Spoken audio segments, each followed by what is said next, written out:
कि नंदकिशोर यादव जी ने जितना विकास किया है और जो विकास की गंगा उन्होंने बहाई है, उसमें कहीं एक भी क्षण और एक भी अंश कोई कमी नहीं आने दी। बिल्कुल चाहूंगा कि पटना साहिब की अधिक से अधिक महिलाओं के खाते में वो पैसा जाए, स्वरोजगार से वो खुद को संपन्न हो। वोट लेने का काम भारतीय जनता पार्टी और एनडीए की सरकार नहीं करती है। हमारी जो सरकार है वो शुद्ध रूप से विकास के लिए कृत संकल्पित है। यहाँ से रांची गया, रांची में जाके पीआईएल दाखिल किया और पीआईएल देखे करके लालू जी को फिर से जेल भेजने का काम किया। 2 लाख रुपया मिलेगा, वो अपने घर में छोटी छोटी कल कारखाने लगाएंगे तो उससे रोजगार होगा, वो किसी के व्यक्तिगत जेब में देने का पैसा देने की बात नहीं है।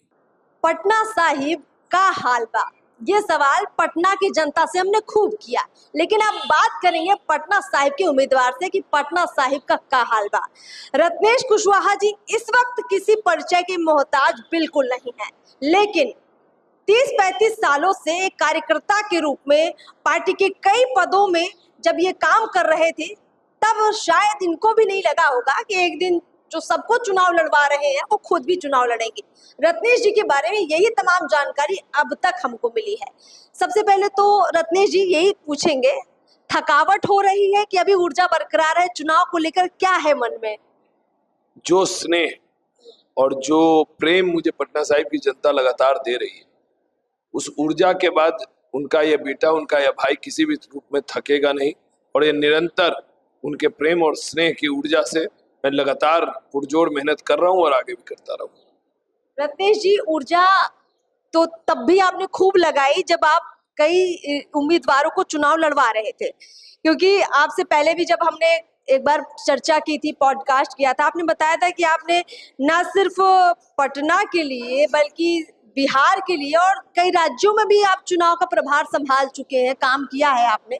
नरेंद्र मोदी जी की बड़ी बड़ी रैलियों का जिम्मा तक आपने संभाला है। अपने चुनाव का जिम्मा कैसे संभाल रहे हैं? यही भारतीय जनता पार्टी की पद्धति है। जब हम लोग के पार्टी जैसा कोई पार्टी का कार्यकर्ता को चुनाव पार्टी लड़ने के लिए आदेश देती है तो पार्टी की पूरी सिस्टम, पार्टी के सारे पदाधिकारी, पार्टी के एक एक कार्यकर्ता उसके पीछे लग जाता है। मैं तो बस हाथ जोड़ के जनता से आशीर्वाद मांगने घर घर जा रहा हूँ, लेकिन एक पूरी पटना साहिब की कार्यकर्ताओं की फौज माननीय नंदकिशोर यादव जी के नेतृत्व में पूरा चुनाव संचालन का भार उठाए रखी है और एक एक कार्यकर्ता काम में जुट गए हैं और एक एक कार्यकर्ता घर घर जाकर रत्नेश बनकर वोट मांग रहे हैं और मैं उनके लिए, इस प्रेम के लिए, उनके इस मेहनत के लिए उनके प्रति कृतज्ञ हूँ। जिम्मेदारी बड़ी मिली है तो काम भी ज्यादा करना हो रहा होगा। अभी चुनाव प्रचार की अगर चर्चा कर लेते हैं आपसे, कितने घंटे जगे रहते हैं? मैं सामान्यतः 7 बजे निकल जाता हूँ, 6 से 7 घर पर कुछ लोगों से मिलता हूँ और उसके बाद 7 बजे से निकलने के उपरांत अभी रात को मैं 1-2 बजे तक निश्चित तौर पे लोगों से जनसंपर्क रहता है। 9-10 बजे तक जो अपने चुनाव आयोग के निर्धारित अवधि के अनुरूप, और उसके बाद 10 बजे के बाद व्यक्तिगत घरों पर जाकर कुछ लोगों से संपर्क, अपने कार्यकर्ताओं के साथ बैठकर पूरे कार्यक्रम की समीक्षा ये करते हैं। फिर अपना लगभग 1:30-2 बजे के करीब यही कार्यालय के नजदीक हम रहते हैं, वहीं पर सिटी चौक पर, वहीं पर मैं सोता हूँ और फिर सुबह 6 बजे से तो मुश्किल से 3 से 4 घंटे सोना हो रहा है। 3 से 4 घंटे सोते हैं। ये जो थकान है आपके चेहरे पे नहीं दिख रही है, कारण क्या है? पार्टी ने इतनी बड़ी जवाबदेही दी है, जिम्मेवारी दी है, पार्टी का नेतृत्व का विश्वास है और पटना साहिब की जनता का प्रेम और मेरे कार्यकर्ताओं का उत्साह, इन सब इतना संचार दिए हुए है, इतनी ऊर्जा दे रखा है कि मैं 24 घंटा भी जगा रहूं तो इनका बेटा, उनका भाई थक के घर नहीं बैठेगा। रत्नेश जी, चुनाव लड़वाने और लड़ने में क्या फर्क लगा आपको? चुनाव लड़वाने के समय आपकी भूमिका दूसरी होती है, चुनाव लड़ने के समय दूसरी होती है। जब मैं चुनाव लड़वाता था तो एक प्लानिंग करता था, उसके एग्जीक्यूशन की जिम्मेवारी रहती थी। मुझे जनता को फेस नहीं करना चाहिए, पर्दे के पीछे की भूमिका थी, अब पर्दे के बाहर की भूमिका है। एक डायरेक्टर और एक्टर की जो भूमिका में अंतर होता है वही अंतर है। पहले डायरेक्टर का भूमिका में था, आज के डेट में मैं एक्टर की भूमिका में। आप अभिनेता है। वही समझ लीजिए कि डायरेक्टर और एक्टर के रूप में जो भूमिका होती है, अभी मुझे सामने से सारे लोगों को फेस करना है, सारे लोगों को बात करनी है, सारे लोगों का काम करना है।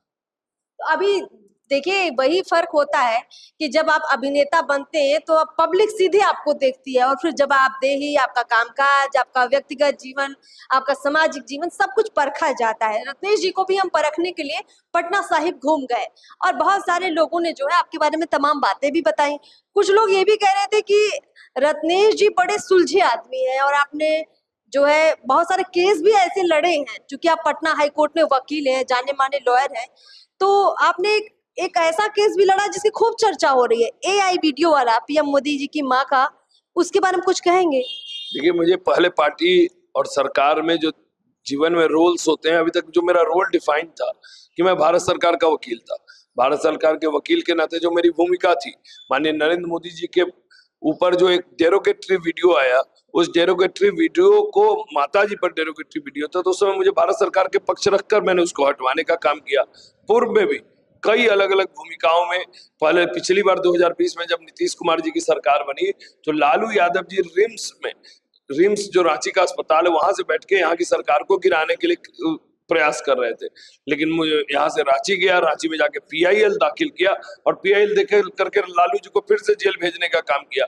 तो जब जैसी भूमिका पार्टी हम लोग को तय करती है, हम लोग कार्यकर्ता है, उस भूमिका को। आपकी पीआईएल से लालू भी जेल गए हैं? जेल गए, हमारी पीआईएल से कस्टडी में थे, लेकिन कस्टडी में रहते हुए वो मेडिकल हॉस्पिटल से बैठ के वहां से सरकार गिराने की भूमिका कर रहे थे। लेकिन मैं जब रिम्स में पीआईएल करने के बाद उनको वापस जेल भेज दिया गया और जेल पुनः गए।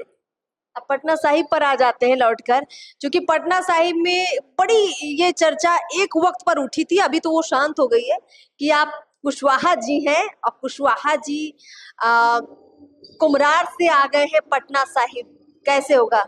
लोगों को जानकारी नहीं है। जो पुराना पटना पूर्वी होता था, वो पुराना पटना पूर्वी मेरे घर से बाहर होता था। हम लोग रामदेव महतो जी के मतदाता रहे। देखिए पटना साहिब में ये भी चर्चा है कि 7 बार से यहाँ नंद किशोर यादव जी एमएलए रहे हैं, तो काम तो खूब हुआ होगा, लेकिन फिर भी सवाल उठ रहे हैं जनता के बीच से। ये सवाल कौन उठा रहा है? जनता उठा रही है या विपक्ष उठा रहा है? ये सवाल हम आपसे ही कर लेते हैं। कितना काम हुआ है आपकी विधानसभा में? अभी तो आप प्रत्याशी, तो जवाबदेही भी आपकी ही है। देखिए, माननीय नंदकिशोर यादव जी के नेतृत्व में पटना साहिब में विकास की गंगा बह गई। आज मैरिन ड्राइव आप देख रही हैं।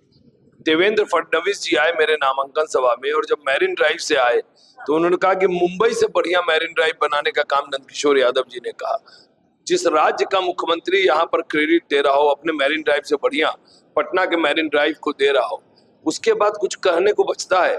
यहाँ बच्चों को पढ़ने के लिए आईटीआई हो, मेडिकल फैसिलिटी में 30 बेड का आईसीयू बनाने की बात हो, यहाँ पर ओपी शाह जैसा वर्ल्ड क्लास कम्युनिटी सेंटर बन गया हो, गुरु नानक जी की जयंती में पटना साहिब में पूरे देश के श्रद्धालु आते हैं और उनको रहने की व्यवस्था होती है।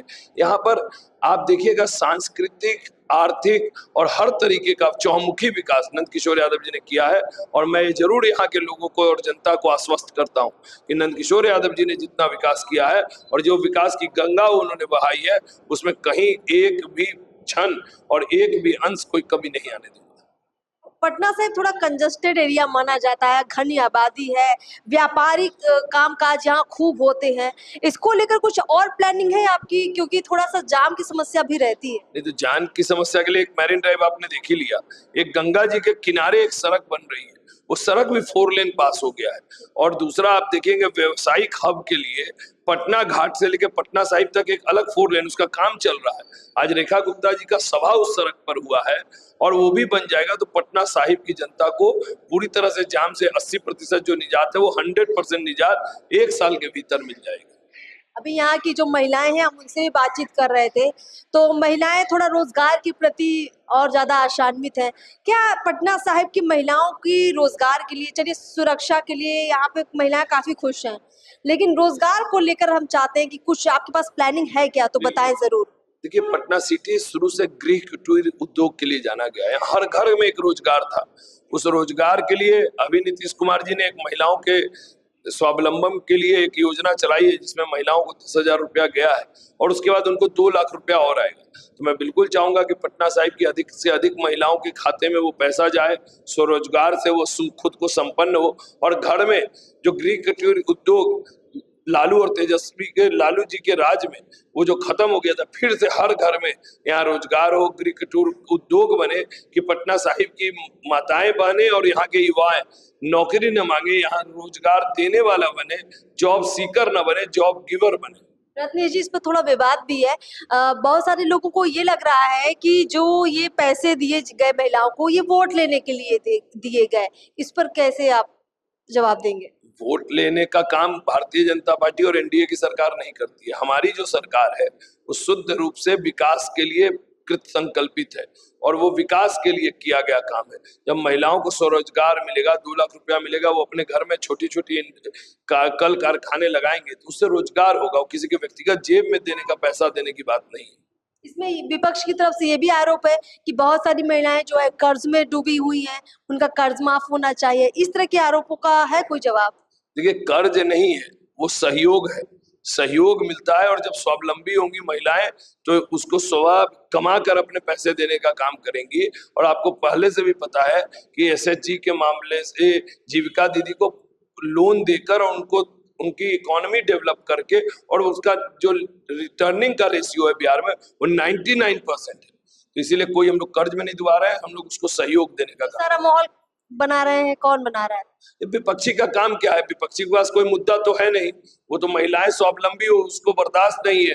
उसको तो घर में महिलाओं को उनको डर पैदा करना है, रोजगार का अभाव पैदा करना है, जिससे के लिए रोज बिहार का युवा दिग्भ्रमित रहे और बिहार का विकास ना हो सके। उनकी तो सिंपल एक लाइन का एजेंडा है कि बिहार का विकास ना हो, बिहार में एनआरकी बना रहे, बिहार में उपद्रव वाला वातावरण रहे, बिहार अशांत रहे, उसका वो लोग एजेंडा चलाना चाहेंगे। आपके लिए संतोष की बात यह है कि आपके सामने आरजेडी का नहीं, कांग्रेस का कैंडिडेट है। कैसे है कैंडिडेट वो? एनडीए में यहाँ चुनाव लड़ती है भारतीय जनता पार्टी, यहाँ चुनाव लड़ती है। यहाँ सामने किसी भी पार्टी का कोई भी उम्मीदवार आएगा उसको पटना साहिब की जनता न स्वीकारेगी। यहाँ पर पटना साहिब यही जगह है जहाँ लालू राज में हजारों हजार के परिवार यहाँ से विस्थापित हुए थे। कांग्रेस के राज्य में जब सिख दंगे हुए थे तो इसी पटना साहिब से हजारों सिख परिवार यहाँ से पलायन कर गए। क्या उन लोगों के दर्द आज भी उनके सीने में टीस है और कोई भी पटना साहिब में वैसे महागठबंधन के प्रत्याशी को कभी नहीं स्वीकारेगी। तो पटना साहिब से कैंडिडेट है बीजेपी के रत्नेश कुशवाहा जी, जिनसे हमने बहुत सारे बातचीत की और इनका चूंकि समय बड़ा कीमती है तो बहुत बहुत शुक्रिया कहेंगे आपको और चाहेंगे कि ये जो आपका चुनाव प्रचार है इस क्रम में हम भी गुजरे और देखिए कि पब्लिक आपके लिए और क्या कुछ खास बोलती है। बहुत बहुत शुक्रिया आपसे बातचीत करने के लिए, बहुत बहुत शुक्रिया सर।